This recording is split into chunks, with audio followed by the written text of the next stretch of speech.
કે જીવનમાં ફેરફાર કઈ કરવાની જરૂર નથી, એ તો પ્રાપ્ત અનુસાર જીવાય જ છે, બરાબર.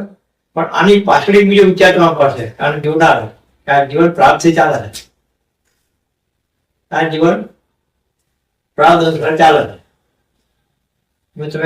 તમે પોતે છૂટા છો એટલે આપણો વિચારથી છૂટા છે. આપણે પોતે વ્યક્તિ નહીં, વિચાર. આત્મા વ્યક્તિ નથી, વ્યાપક હોય ને વ્યક્તિ ના હોય, બરાબર. જ્ઞાન રૂપ છે માટે આપણે બ્રહ્માંડ વડે જીવી જ્ઞાન મળે, એ જ્ઞાન વડે પણ જાણીએ છીએ ત્રણ દેના ભાવ, બરાબર. પછી આ ત્રણ દેના ભાવ જીવી રહ્યા છે, જ્ઞાનથી જીવી રહ્યા છે. મનમાં, બુદ્ધિમાં, ચિત્તમાં જ્ઞાન ના આવે તો આપણું જ્ઞાન તો ઓળખીએ કે આપણે કોઈ કર્મનું જ્ઞાન સાંભળી શકીએ, મનનું જ્ઞાન સંકલ્પ થાય, જીવતું જ થાય જ્ઞાન વડે, બરાબર. એટલે ત્યાં દાખલો આપીએ તેવો દાખલો ગણાય કે ઝાડના બીજમાં દાખલા વડના આપ્યા શાસ્ત્રોએ કે વડનું બીજ હોય કેવું નાનું હોય, આખો વડ સમાયેલો છે, બરાબર. આખો વડ સમાયેલો છે. તો હવે એને પાણી ના મળે તો નકામું જાય, કઈ નહીં. તો જીવન મળવું પડે ને જીવન રસ મેળવવો પડે, ચૈતન્ય મેળવવું પડે. તો જેમ ઝાડમાં પાણી ચૈતન્યનું કામ કરે છે, ત્યાં ચૈતન્યનું કામ કરે છે, બરાબર. બરાબર. એટલે અંગેમાં જ્ઞાન છે એટલે આપણે હાથી મોટી બેઠી તમને ખ્યાલ આવ્યો, મારા બેસતી હતી મોટી, તો બારમાં જ્ઞાન હતું મોટી બે. તો જ્ઞાન બધું વ્યાપક છે. આપણે વ્યક્તિ એક જ છે, દેહ વાળા ગુણ વાળા જે કહેતા હોય, બરાબર. કોઈ ડોક્ટર હોય, વકીલ હોય, વેપારી હોય, કલાકાર હોય, એ વ્યક્તિગત હોય, બુદ્ધિ મર્યાદા વાળો. જ્ઞાન વ્યાપક કેવું હોય પાકું આપણે કરવાનું શું હવે આ વાત તો થઈ, બરાબર. તો આનો અર્થ એવો થાય કે આપણા જીવનની અંદર આ જીવન તો જીવાય જ છે, બરાબર. એ ઘટિત અઘટિત જે ઘટના વખતે બન્યા કરે, આપણે ગુણ હોય તો અઘટિત કે અને ગુણની કઈ ખબર ના પડે તો જે જીવન ચાલતું એવું ચાલે. દેવી ભાવ, આસુરિક ભાવ બધા તમે ઋષિ મુનિ બધા ભાવ છે ને એ વર્ગીકરણ કર્યું, વર્ગીકરણ જીવાના ગણિત મૂક્યા બધા કે ઋષિ મુનિ કિન્નર આ તે બધા અસુરો દેવ બધા ભાગ મૂક્યા કેટેગરી. પણ એ બંધારણમાં આવેલી જીવ્યા તે સિવાય બહારથી નહીં આવી. પછી કોઈને વિચારથી સેવન કર્યું, સારી વાત સેવન કરો તો સારા થઈ જાય, તો સારા થયા. ક્રમ છે ચડ ઉતર કરવાનો, ગતિ અધોગતિ કરવાનો ક્રમ છે આનો જીવવાનો. પણ આ જીવનની અંદર ગતિ કરીએ કે એટલે એમ કહેવાય કે મનુષ્ય જીવનમાં 8 લોક નીચે 7 લોક ઉપર અધોગતિ પણ થાય છે, થાય એ પ્રમાણ જન્માંતર થાય. પણ 14 લોકના જન્માંતરથી પાર ના જઈએ કઈ. 33 કોટી દેવનો ઇન્દ્ર પણ બદલાય કરે ને પૂર્ણ હોય તો ભોગવટ ભાઈ બદલાય. આવી આપણી શાસ્ત્રોએ ગણતરી મૂકી. ત્યાં બધી કર્મની ગતિ છે, એને ભય છે. ઇન્દ્ર જાય તો કોઈ તપ કરનાર હોય છે, બ્રહ્મર્ષિ કોઈ પ્રભુ તપ કરનાર હોય એટલે એમ લાગે કાં તો હું સુખી પામી ગયો, મારો ઇન્દ્ર બોલવા માંડ્યું, અધિકાર મળી જાય એને. પણ તપ કરનારનું ધ્યેય બીજું હોય, પેલા ભય લાગે કામ આપશે તો, બરાબર. કુંભકર્ણ ઇન્દ્રાને જોતું હતું, તપ કર્યું, બરાબર. એટલે તપમાં એટલે પહોંચ્યો ઇન્દ્રને તકલીફ પડે ને, ત્યારબાદ તપમાં તો ઇન્દ્ર વાગશે તો મારું ઓછું થઈ જાય, જતું રહે, મારો અધિકાર છીનવાઈ જાય.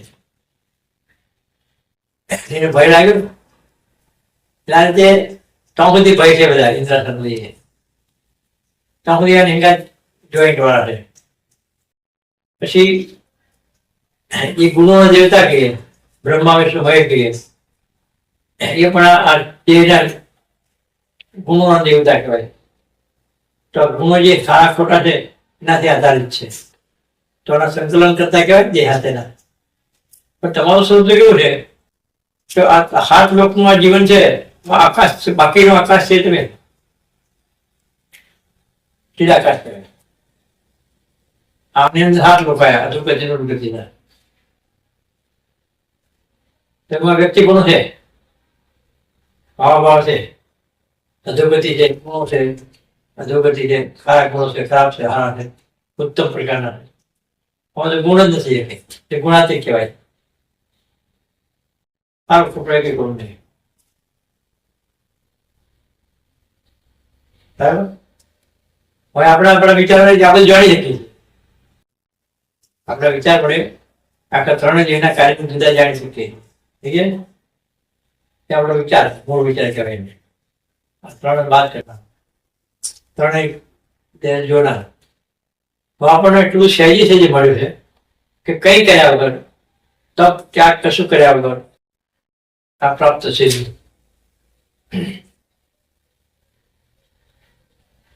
આજ મેં વાત ના કરી, ભાવ આવ્યો નથી, જતો રહ્યો. સુભાઈ કે આમાં ચેતના કેવી લાગે? કીધું એ આપણી વાત ના સાંભળતો હતો ને, કોઈ પણ માણસ હોય ને હકીકત નાગા ભાવ હતો, ખોટા બતાયા મારો નાગા ભાવ દિમાગમાં. પણ જો સંસારમાં આવી તો પ્રકારી બતાય બાવા ટીકા થયા એટલે થયા તો થયા, પણ ભાવ પડે કે આ બાવાને જરૂર નથી. થઈ ગયા પછી સંસારમાં આવ્યો એટલે લોકો ટીકા કરે, નથી બેઠતા. આ સાચું છે. પછી આટલું બધું એને ત્યાગ કર્યો હોય, સમજ્યા હોય, કઈ સમજ્યા હોય ને, તો એ બધું મૂકી જો વાત સાંભળવાની જગ્યા છે ને તેને બોલી ત્યાં કાચ રૂપશે તો સીધ રૂપે ગયા સાંભળવાની જગ્યા છે ઘણું જાણતા હોય. એવું નહીં કે ના જાણતા હોય કશું હોય, એની કોઈ પણ માણસ આ માર્ગે જેના જરૂર જાણતા હોય, પણ જો તમારી વાત સાંભળી શકે છે તો નક્કી અવકાશ રૂપશે. વ્યક્તિગત મારે પકડ પકડશે, પકડ મૂકીને આગળ વ્યક્તિ કહેવાય. પોતાનું માનેલન પકડ ના મૂકે એ અહમરૂપ વ્યક્તિત્વ કહેવાય. બરાબર. પણ એ ભરત પકડ રહી પણ અહમમાં છે ને તમે સાંભળી શકો પણ તમે અવકાશ છે. અવકાશ લસિત આ સીધી સિમ્પલ વ્યાખ્યા થોડું થાય. હું જઈ ચડે વાત દીધી પેલા ભાઈ ત્યાં કઈ જ્ઞાની છે,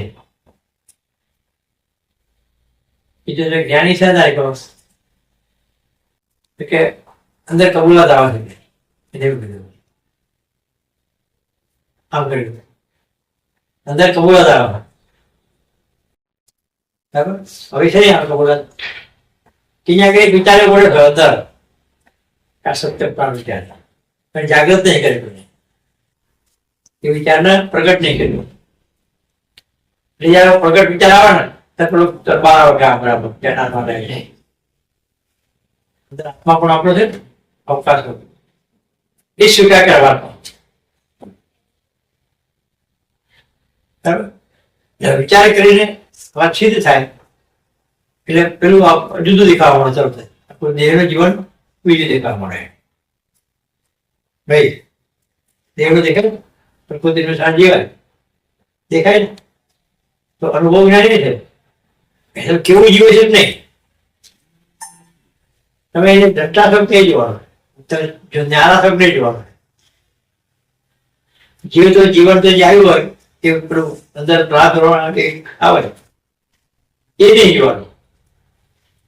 પણ જુદા છો તો અંદર જીવનાર છો, જીવનાર તો પુરુષ છો, જોનાર તો ગુરુવાણી એક વાત કરી કે જ્યાં સુધી ભોગ્ય વસ્તુ દેખાય ને ભોગ્ય તેને પુરુષ છો.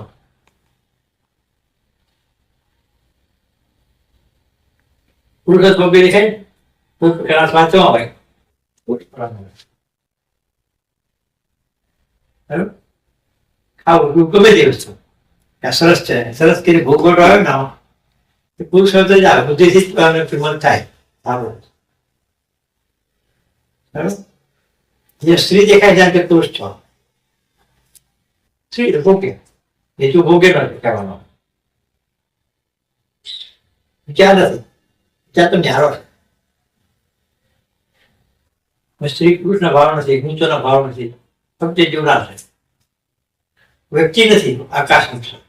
અવકાશની વાત આવી ને, અવકાશનું છે. અસ્તિત્વ રૂપે છીએ, એટલે આપણે અસ્તિત્વ રૂપે છીએ અને આ જીવનને જીવનાર રૂપે છીએ અને આ જીવનના રોમેડમાં આપણે જ છીએ અને આપણે જ્ઞાન વળી આપણે જીવીએ છીએ.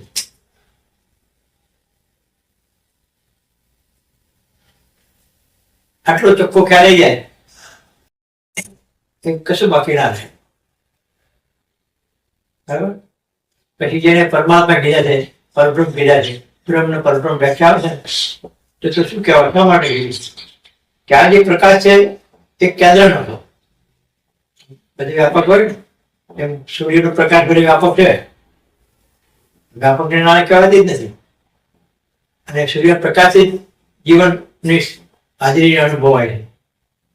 એમ કહેવાય કે જે જીવન હોય પૃથ્વી ઉપર જો સૂર્ય ના હોય તો શક્ય જ નથી. એ કહેવાય છે ને વ્યાપક બ્રહ્મ છે એ સર્વનો આધાર છે એમ કહેવાય, પણ એનું કેન્દ્ર બિંબ છે. બરાબર? એક છેલ્લો બિંબમાંથી આવેલો પ્રકાશ બધી વ્યાપક છે. એટલે કેન્દ્રને પરમાત્મા કીધા છે, બિંબને પરમાત્મા, ચીજ ઘરને પરમાત્મા કીધા છે, સીધા કાટના આત્મા કીધો છે, સીધા ભાસને દેખાતું જગત કીધું. ચીજ એટલે જ્ઞાન, તે આભાસથી જગત દેખાય. આભાસ શા માટે કીધો? કે દેખાય પણ સત્ય નથી, નાશ પામી જાય. બરાબર? હું આટલી વાતો કરતો હાલ અને પગ અંદર બંધ થઈ ગઈ તો આમ કરતા બંધ થઈ ગયું. આભાસ તો ખાલી દેખાવાનો, પછી જતો રહ્યું, પછી ભૂલી ગયા. એ વાત જઈ પછી ઘડી પછી મળશે એવું ના હોય તો જીવ પછી આ શરીર તો બાળવાનું રહ્યું, કંડાટવાનું રહ્યું. બરાબર? એટલે વર્તમાન દેખાય છે આભાસ છે નથી. જેનું તું દેખાય છે, વર્તમાન દેખાય છે, ઘડી પછી નથી. કઈ ક્ષણે આવત નથી અને આવી નથી. બરાબર? તમારું પોતાનું છે છે જન્મ્યા કરે હતું વર્તમાનમાં જે જીવન જાય તમારાથી જીવાય છે. પછી તો જ્ઞાન તો રહેવાનું જ છે, વિચાર કરતો છો, ગમન કરતો છો, એનો નાશ થતો નથી. અવિનાશી પદ છે જે આપણા વિચાર પર આધારિત છે. બરાબર? વિચારથી દેહ પર મૂકો તો દેહ જીવતો થઈ જાય. આ વિચારથી વિષય મૂકો, વિષય હાજર ચાલુ થઈ જાય, રમતો થઈ જાય. વિષય એના વિચાર ચાલુ થઈ જાય. આ વિચાર, તમારા વિચાર વડે તમારા ઊંચા પ્રકારના ભાવ મૂકો તો કોઈ ભલું પણ થાય. એ ભલું ન થાય. આપણા ભાવ પડ્યા ને ઊંચે પ્રકારનો કબૂતર આવ્યો મરી જેટલું મરવા આણી પડો ગમે તે, પણ આપણા ભાવ અંદર હતા તે વિચાર મૂકે કબૂતર પક્ષી તો કે શુદ્ધ ભાવમાં જોડાય ને એ ભાવ હતા. આપણા વિચાર કે ભાવ આવે ના આવે. આપણે ક્યાંથી મરી જશે નાખી દીધું તો વિચાર વડે ચોખ્ખું થઈ જશે. જ્ઞાન વડે શું કે જીવતું મળે તો જ્ઞાન તો વિચાર વડે જ આ જગત ધારણ કર્યું છે. આ વિચારના શ્રેષ્ઠ વિચાર કહેવાય છે. એટલે આ બધા વિચાર વાત કરતા એના જાણના વિચાર શ્રેષ્ઠ કહેવાય. એટલે શાસ્ત્રોમાં કીધું શ્રેષ્ઠ આ પૃથ્વી ધારણ કરી, શેષે આખી પૃથ્વીને ધારણ કરી કહેવાય છે ને. તો શ્રેષ્ઠ ચાલે આત્મા પણ કહેવાય, બ્રહ્મ પણ કહેવાય. એના પર પૃથ્વી દેહ ભાવ આખું બ્રહ્માંડ. આ બ્રહ્માંડ છે એક પિંડ બ્રહ્માંડ કે આત્માના આધાર પર અટકેલું છે. અમુક જો વિચારમાં બેસી જાય પડે ખરેખર જ્ઞાન વિચાર વડે જ આ પૃથ્વી ધારણ કરેલી છે, ધરાયેલી છે, જીવન જીવેલી છે, આધારથી જીવેલી છે, આપણા ભૂમિકા ઉપર જે રમેલી છે. બરાબર? એકવાર આ અનુભવ કરવા માટે આપણા અનુભવી બહુ વિચાર હતા.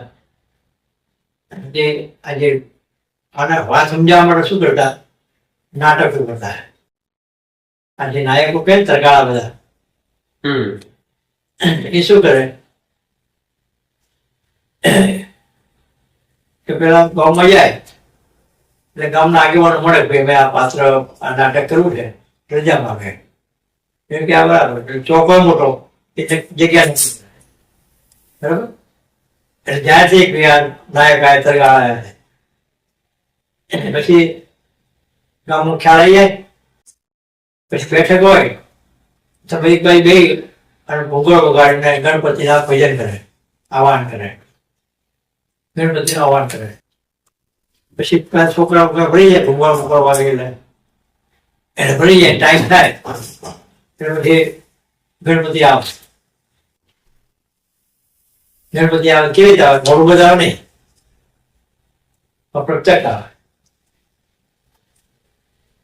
ઓળખ્યા નહીં આ કોણ તે. મોઢું તો માણસ હોય પણ એમાં ગણપતિ હોય. મોઢું ઢોકે, થાળી આડી જાય. મને થાળી મીડિયો માણસ જોશો,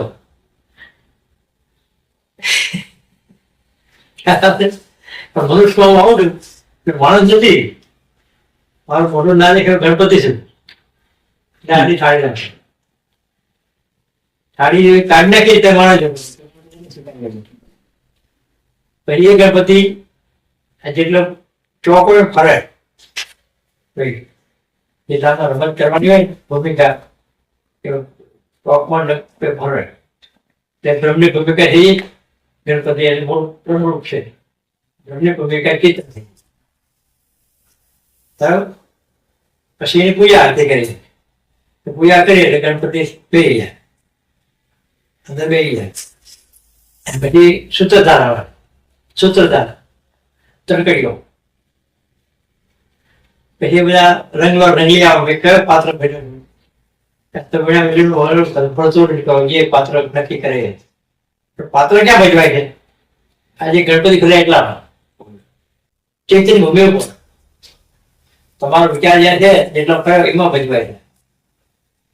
તમારા વિચારની હાજરી એમાં ભજવાય છે, બરાબર. આમાં જે પાત્ર હોય એ પરશુરામ હોય કે ભરતુહરિ હોય કે ગમે તે પાત્ર ભજવાતું એ પાત્ર ભજવાતું હોય જીવન આ બતાવ્યું કે ચૈતન્ય ભૂમિ ઉપર આ પાત્ર ભજવાય છે. એ ભજવાય છે ક્યાં ભજવાય? વ્યાપક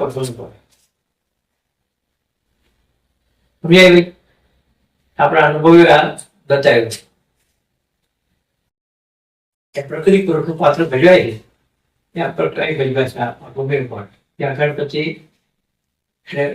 વ્યાપક પ્રભુ એ ભૂમિકા ઉપર ગણપતિ જોઈ જાય બધું બેઠા બેઠા હાજર છે ને. તો ત્યાં પ્રગટ ભૂમિની વાત છે.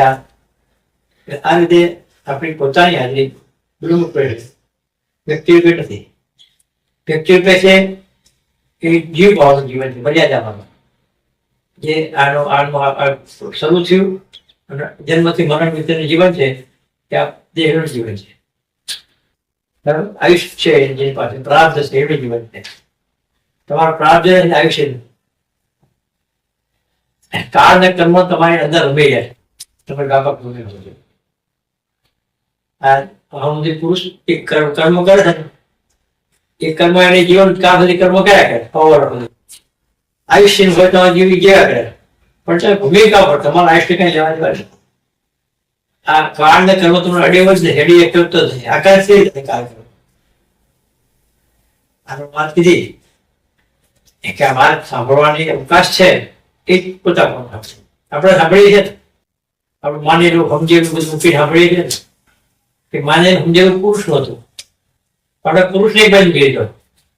કેવળ અવકાશ વિચાર આપણી પાસે સમજવા માટે, સાંભળવા માટે, સમજવા માટે આપણે પોતે છીએ. આ ખ્યાલ આવે કે સમજેલું પુરુષ હતો જે એક બંધ થયો. ત્યાં અનુભવ કરો થઈ શકે એવો થોડું વિચારો થઈ શકે કે જે સમજેલો હતો પુરુષ હતો પણ એ આપણે વાત કરી બહાર અવકાશ રૂપે સાંભળીએ અવકાશ રૂપે અસ્તિત્વ રૂપે સાંભળીએ ત્યાં પણ મોટા પણ છે એ ભાવ આવા ઠરાય એના વડે આ ત્રણ જે જુદા દેખાય ખ્યાલ